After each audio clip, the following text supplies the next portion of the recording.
magazine, magazine, Kinshasa na biso, réalité ya banaki, réalité ya banaki, réalité ya banakino.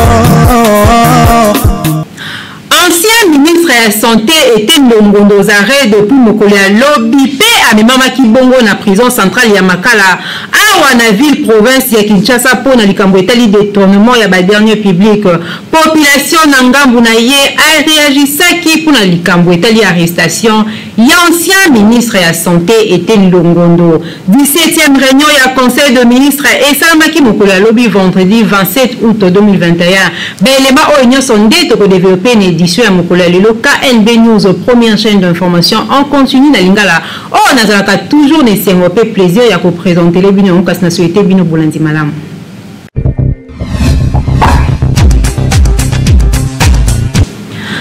Mbote na bino bandeko balandi kaka ndenge alobaki ne bandeli ancien ministre de la santé était Ndongondo akangamaki mokolo ya lobi pe amemamaki bongo na prison centrale ya Makala. Bolanda image pe commentaire n'elema oyo.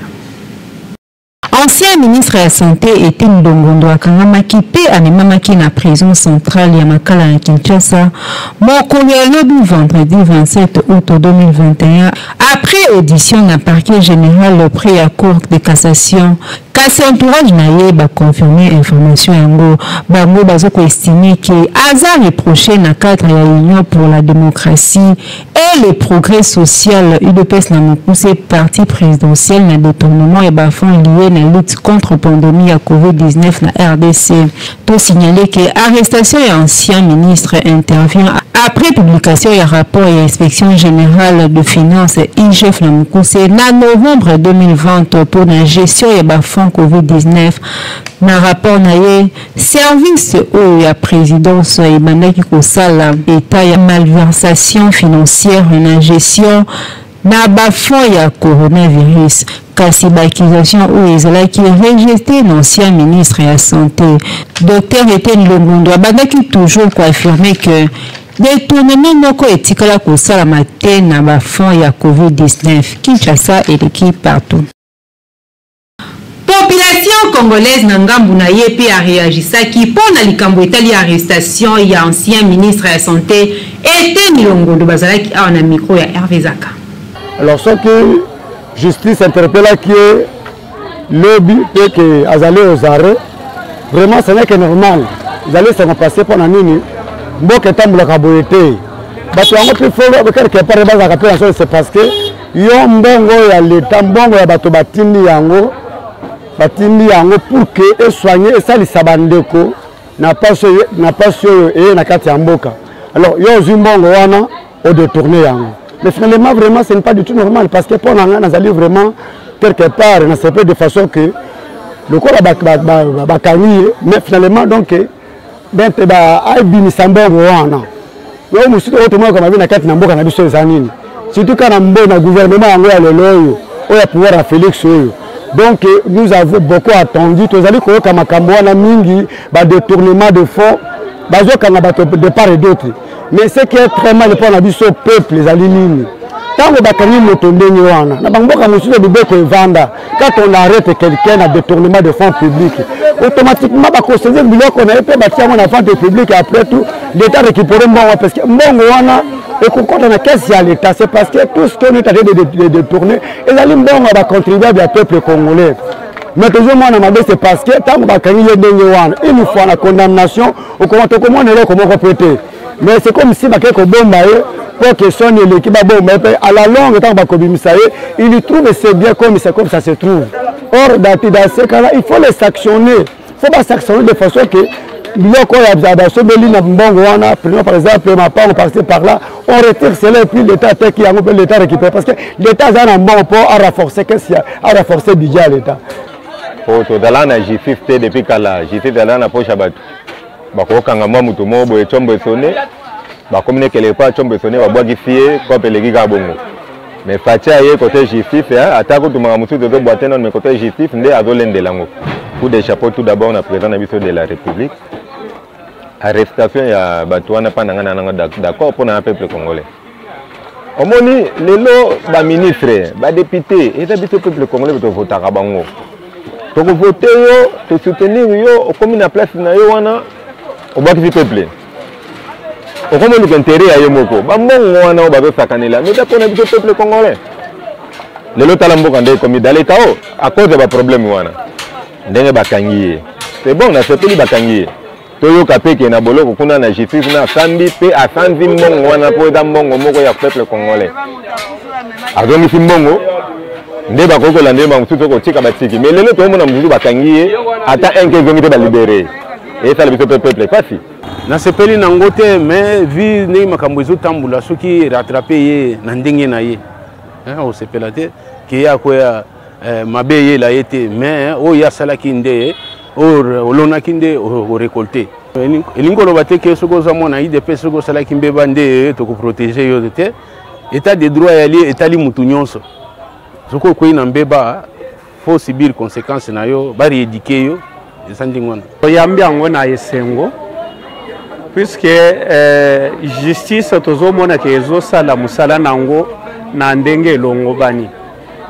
tomoni ke puisque bamususu babanda koloba ke no bazotika baoyo bazokanga baoyo mais tomoni bazotika oyo ya IDPS o bazokanga kaka bawo mususu mais tomoni ke no justice eza indépendante na minute oyo puisque voir même au membre ya IDPS oyo atiaki loboko na ye na kesi ya l'état bakangi lelo yango epesi biso esengo makasi tomoni pe ke no justice ezosala musala nango sans que ezala instrumentalisé. Wana ngai nazosepela message wana parce que il fallait que état de droit ezako lobeteke muto azande kona ngai to azali mwana ngingandi batika ye jamais ce qui muto aide pesa sali mabe il faut bakanga ye lokola bakangi c'est bien. Moi je suis content parce que tant ba pesa ke musala na sala lingo lobeteke ba pesa ya za musala n'importe quoi non ezali musala ya l'état chef de l'état moko alobakina ini mwana mai ata tovana esika moko na nchiki totangi na yo place moko mais soko ndekone osali mbeba tala place na yo prison ozomona nazomona ke naza content parce que bakoloba o bakangaki parti tel non nayi depe soki bazwi mbuma mabe bazobimisa yango c'est fini. Bolanda, compte rendu à 17e réunion ya conseil de ministres oyo esalamaki bongo na ministre ya communication pe média Patrick Mouya Katembo Naomi Pila apesi biso ba détail. Bolanda. Conduit la Premier ministre Jean-Michel Samalukunde, 17e réunion du Conseil des ministres et Salemaki vendredi 27 août 2021 par vision-conférence. Na ordre du jour, 4 points qui débattent na équipe Yaba Warrior selon compte rendu et Pesami na ministre ya communication et média Patrick Muyaka Tembwe. Yayambo ezalaki communication ya Premier ministre Wapi azungelaki ba détails sur ces jours na est de la République démocratique du Congo pe évolution et état de siège. Lui a salaki communication na notamment sur mission humanitaire pe évaluation de l'état de siège ou effectué qui du samedi 21 au mardi 24 août dernier na Nord Kivu pe na Ituri. Na Boyesa Malukumbi a rappelé que na parti wana ya RDC a échangé avec l'autorité provinciale, ba députés provinciaux concernés, société civile, MONUSCO pe mission humanitaire natina ya koévaluer état de siège pe ba problèmes sociaux et améliorer yango. Na boya saluer qui évolution il y a opération na Ituri na Nord Kivu, il y a reprise ya position clé à ba rebelle.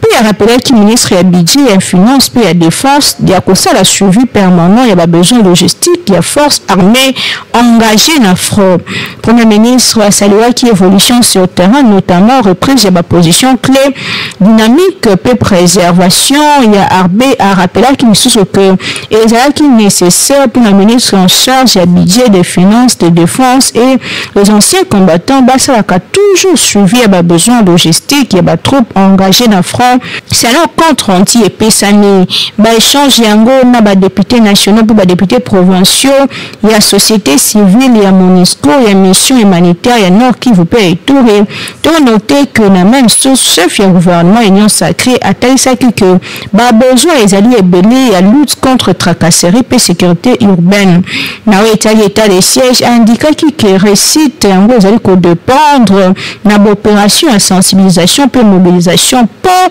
population peut essayer à participer pour éradiquer totalement fléau et insécurité dans l'Est de la République démocratique du Congo. Durant ces jours, le Premier ministre a apporté qui soutient le gouvernement la population déplacée et les sous na cheville à soldats blessés dans le front. Les interlocuteurs n'ont soit rappelé qui récite l'état de siège aux alliés de dépendre la sensibilisation et la mobilisation et à ceux qui ont à s'impliquer pour que tel siège est à la réussite. Tout rappeler que dans le cadre de la mission humanitaire évaluation état de siège dans l'Est de RDC, pour le ministre Kendaki n'a pas beaucoup ébélé comme visiter le coup la Bounia Oisha Beni. Toujours dans le cadre de la 17e réunion du Conseil de ministres, chef du gouvernement a talisé qu'il est sous que l'examen d'État à niveau de l'éducation et qu'au le 30 août a souhaité qui bonne chance na ba finaliste nyonso na boyatali saki que l'état koza na sima na bango pour na kozwa nyonso en charge pour que ba travailler malamu enfin que ba résultat ezala malamu na boyasenga ki musala salema na ngambo ya ba élève o ba kokita pour na kosala ba examen d'état na bango. Toujours dans le cadre du Conseil des ministres, Jean-Michel Samalukunde azongaki sur ba différentes revendications sociales. Chef du gouvernement exhorta qui ba différents ministres ya ko s'impliquer na ministère et la fonction publique, il y a gestion puis la revendication et l'agent public concernant particulièrement les députés provinciaux à travers Mboka Mobimba. Gouvernement a talisé qui hérité qui n'a plus de 10 mois ya arriéré ya salaire na yango salaire qui n'a du mal ya ko travailler kasi na Jean-Michel Samalukunde invité qui ministre ya budget ministre ya finance ba pesa ba réponse adéquate na ba préoccupation wana yango ya ko conclure na premier ministre azongela qui se grève au paralisa qui RTNC na yango asenga qui que solution moko ezala trouver chef ya gouvernement Union Sacrée invité qui ministre ya communication pe média ya ça là-bas point sur situation na fin il y a point d'information nous sommes salement qui conseil de ministre OSI là qui malamu pe ba adopta qui quelque part pour la bien-être de la population congolaise Kinshasa et l'équipe partout. Chef de l'État congolais Félix Antoine Tshisekedi Tshilombo a participé à un sommet à Compact WIF Africa na mboka Allemagne mokolo ya lobi vendredi 27 août 2021. Naomi Pila apesi biso ba détail Olanda. Luka Bernard Wapiazoni, président de l'exercice Union africaine, puis président de la République démocratique du Congo, Félix Antoine Tshisekedi Tshilombo, a qui vendredi 27 août dernier, la chancelière allemande Angela Merkel, au cours des choses Nabango en tête à tête, le deux dirigeants Basola qui n'a sigé à l'intérêt commun, il y a coopération entre RDC et l'Allemagne. Selon la présidence congolaise, Bingi PCD Information et la deuxième fois que deux dirigeants ont discuté en tête à tête. Occasion à beaucoup de Salemaki en marge à Compact 8 Africa. Conférence sur Salem en Allemagne, Wapi, Babandani Kosola sur l'intérêt à pays africain, le Lengini Kotombola, qui tapait l'économie africaine. Au cours de l'édition en gros, des tables rondes de Salemaki, Wapi Bazali compliqué, entrepreneur, pour la politique d'Afrique, les soucis allemands, pour la succès important, s'il y a bonne gouvernance, bonne opportunité et investissement dans les pays membres, aux alliés, Nakatia, Compact 8 Africa, puis initiative, il y a le commerce, l'investissement dans les pays africains. Objectif, il y a réunion en gros, qui peut attirer l'attention, il y a plus d'entreprises allemandes dans le marché, il y a les pays africains pour renforcer l'investissement en gros. Angela Merkel, chancelière allemande, a s'adressé à Bango pour atteindre ça qui implication na yé na kati ya likambo yango. Misusu balobela ki likambo tali ba vaccin ya COVID-19 o esengeli ezala produit en Afrique. Puis ma dose ni esengeli batina en Afrique pour que bato babika. Enfin que ezala répercuter na mokili mobimba. Tout le monde s'en attend que vous allez 4e édition, il y a rencontre, vous allez corriger que promouvoir investissement privé en Afrique. En marge, il y a sommet en gros, chef de l'État au Bazar qui est à Berlin, qui est grand patron de la chambre de commerce et de l'industrie allemande. Occasion à convoquer opportunité d'investissement dans 4 pays na bango. Car si président d'exercice de l'Union africaine et président de la RDC a profité d'une occasion pour na kotalisa importance que opportunité nini mboka na ye République démocratique du Congo ezali kopesa na baye balingi koya ko investir awa na kati ya Grand Congo. Président de la République démocratique du Congo akutana kina représentant ya industrie numérique allemande moko ya secteur clé kuna o ezali ko développer pe basola kini ko sala pona kopesa coup de pouce na pays ya Lumumba. Notez que le chef de l'État a accompagné notamment le ministre Tony Mwaba enseignement primaire, secondaire, technique, et Salamaki tout comme Masolonio sur les cas qui n'a Kimia, Kinshasa et l'équipe partout.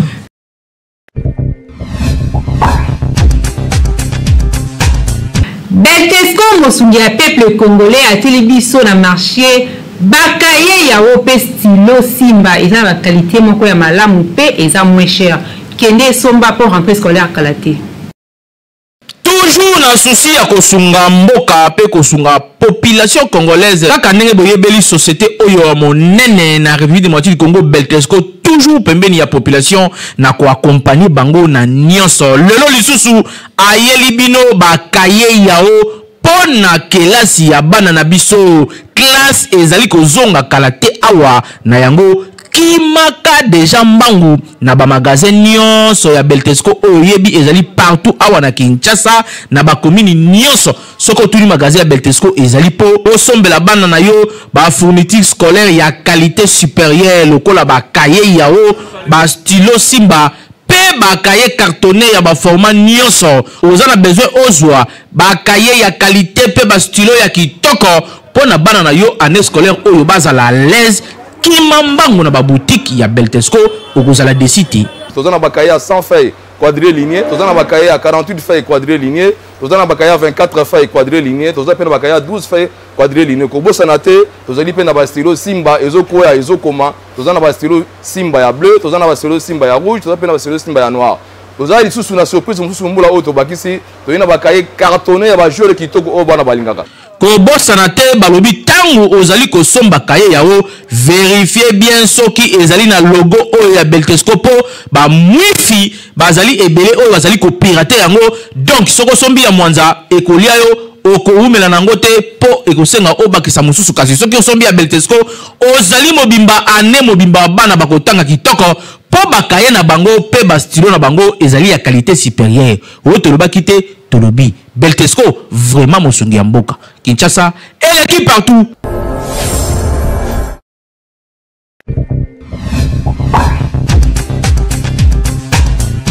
Les hommes qui ont célébré Journée internationale contre les essais nucléaires. Naomi Pilaté Sibiso ba détail. Le 29 août, il y a chaque année, qui est célébré la Journée internationale contre les essais nucléaires.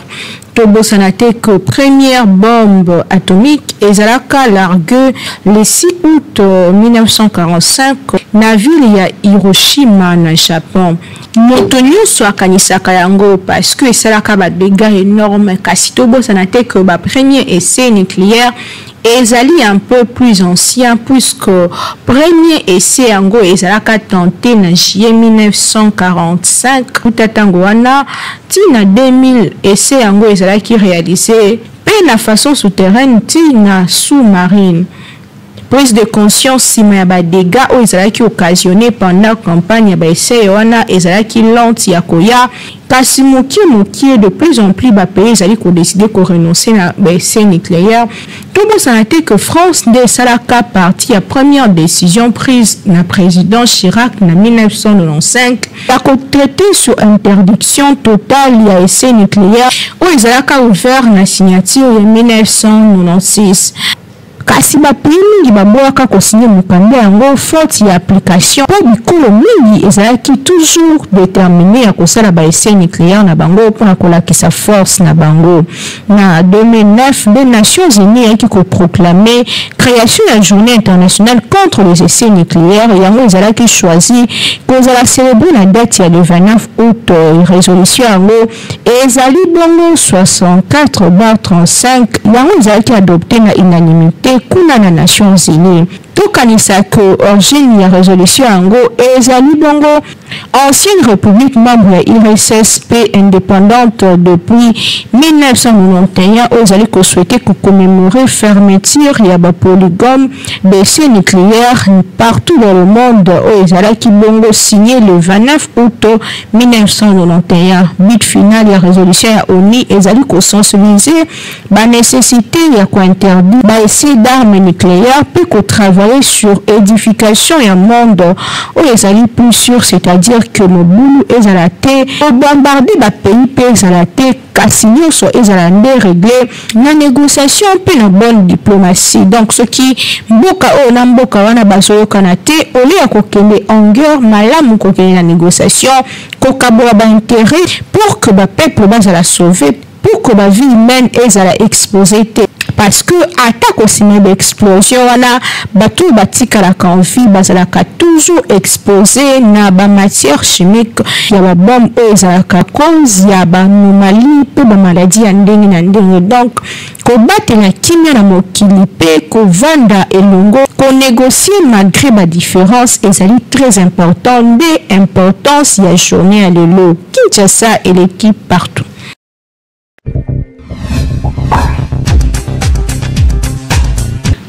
News, première chaîne d'information en continu na lingala wapi ya telebino na YouTube. Bémission na bino bolinga kamili kindoki politique na bonzambe kasi ko bosa nte ko s'abonner. Mais kasi soki tozongi na église wana ndenge okoloba église primitive, donc c'est que to ba ofe ndenge moko mutali kolo azali te po to mona ka ba cher na kati ya cher to mona kiti ya pasteur batia ngolo kola ba or ba wolo mais ba kiti ya ba fidèle to ya ba disciple ezali normal. Différence wana na contexte où le bec qui tozonga na église primitive, donc au monte que bokeseni ezali makasi bokeseni premier ezali bokeseni wana eye na batunde pour les personnes qui na ministère de David au moins la différence place où vanda va retirer ba mai Seigneur Jésus ma prophète au téléma au kota boeba batini babota maboko l'homme de Dieu nguya moto na nguya apôtre batanga komba Jésus te apôtre l'homme de Dieu prophète sakola mais kasi wana zoloba mon Bible zoloba ke ba chrétien faut ba yeba mais ça dans l'église non soit en tout cas na yebité l'église là je ne sais pas parti politique là je ne sais pas le premier c'est que batu faut ba comprendre base na connaissance na on peut ce exemple moko ceux qui les nzambe a pamboli boso église sombi lo pam o tia on a kombo ya nani la combo église la combo église la combo église mais ils ont le pango à mutu ils ont le pango église basali ya nzambe belé to komona ba otia ba kombo na bango pe atina ba kombo ya bana soki azalite moi ndé mutu akozwa succession. Donc est-ce que wana pe zali kaka bonzambe est-ce que to ko kendo de là ya verset biblique o ezali ko protéger bana nzambe et ba wa nzambe. Est-ce que ba fidèle ba kangamaka na bini bozali bat malamu to ezali politique à écouter na kati ya église comme ça là que Congo comme une nation très puissante une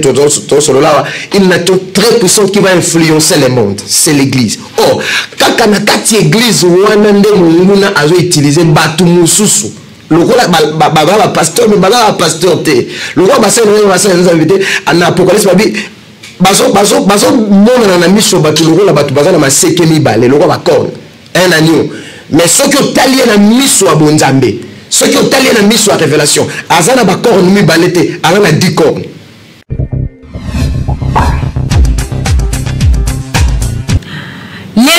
etunami na KNB News écart d'âge ya combien d'années mwasi na mobali esengeli bazala nango na couple boyoka ndenge bakinois bareagisaki na micro ya Egi Ilunga. Écart ya âge na couple ezalaka très important pour yango ezalaka pe source ya respect entre mwasi na mobali wapi mobali nde ifo azala mokolo soki différence ya âge eza te to pe mwasi aza âge moko na mobali couple wana respect ezalaka mpenza te surtout soki mwasi aza pe lisusu stable ke mobali sur le plan financier yango mpona équilibre ezalaka malamu mobali azala mokolo ya mwasi ata ya moins de 10 ans pe yango esengaka eleka te kasi toyebi ke bato mingi soki deja alingi mutu na ye akoki pe lisusu te soki aza mokolo to pe mwana moke surtout soki aza na ye pe na bakomportement malamu basi mosusu balingaka kaka mibali ya mikolo misusu pe balobaka mibali ya mikolo bazalaka un peu plus expérimenté pe déterminé contrairement ya bajeune oyo bazalaka un peu immature yango biso magazine KNB News totunaki na bakinois soki mwasi na mobali il faut bazala na écart ya combien d'âge na libala. Soki bolingo eza nango etala ba différence ya ba mbula te ya ba nini te so bolingo ezali soki keno mbali aza mokolo peut-être keno mwasi aza ne mwana moke obe mwasi aza mokolo mbali aza mwana moke soki bolingo balingani babala na bango mwasi akola na avant mbali aza ne mboloka nuna te mwasi akola avant mwasi akola ne mwana moke me mbali aza mokolo par rapport ya masi ya nzoto mwasi aza mokolo mbali mais mbali aza ne mokolo ya pe na mosusu pe mwasi aza ne mokolo mbali aza ne mwana moke me na bolingo basa bolingo na bango empêcher non te pour empêcher na ba bala msu mikolo si le lem msu peut-être que non bangi babala na te mais lokola que non empêcher non te ba bala na bango age ça m'a raté papa age ye aza mukolo aza na mbongo na ye aza na vie ya bien to landa ka mukolo ana te to landi kaka mwa musolo na ye aza nango acha bien afandisa ngai bien de tozolinga ya ta mukolo ata komi koko ok ikaka pona musolo na ye loi ndenge ezali biso tanga na classe différent ezaka ya 10 ans bien à 5 ans parce que mbali faut dans la maturité pour yeba ko battre mwasi parce que mwasi ali être faible ce qui ke mbali aza mwana moketo âge ezali ya différent ba 3 ans ako respecter mbali mingi te parce que mbali pe na makasi ko battre mwasi te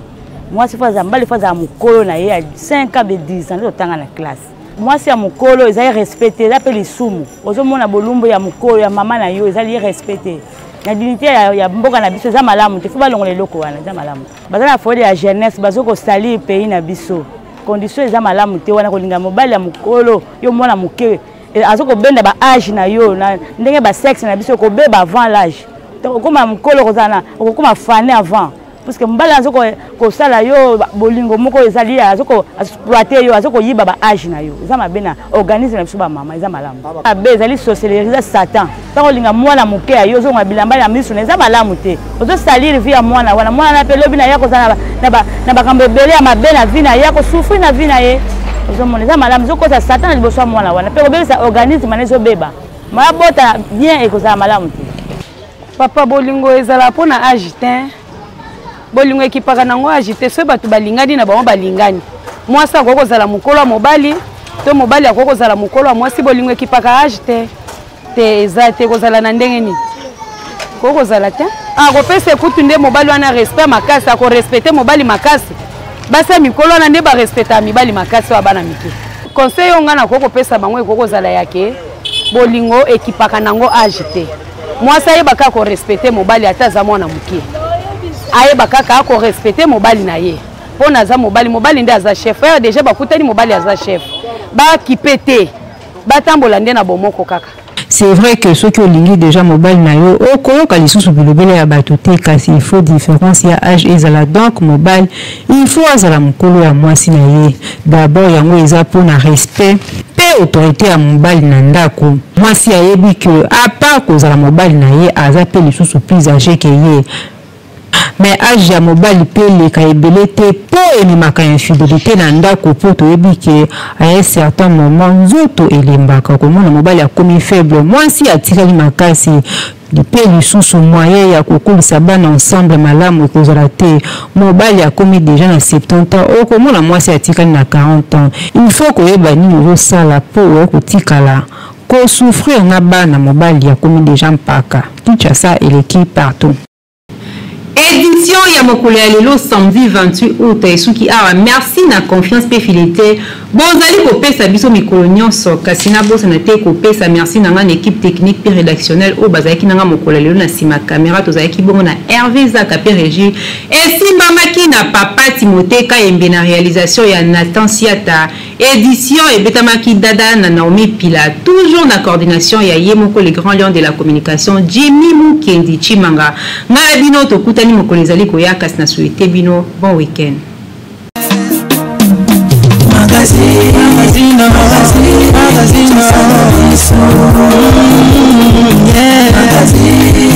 Magazine, Kinshasa na biso,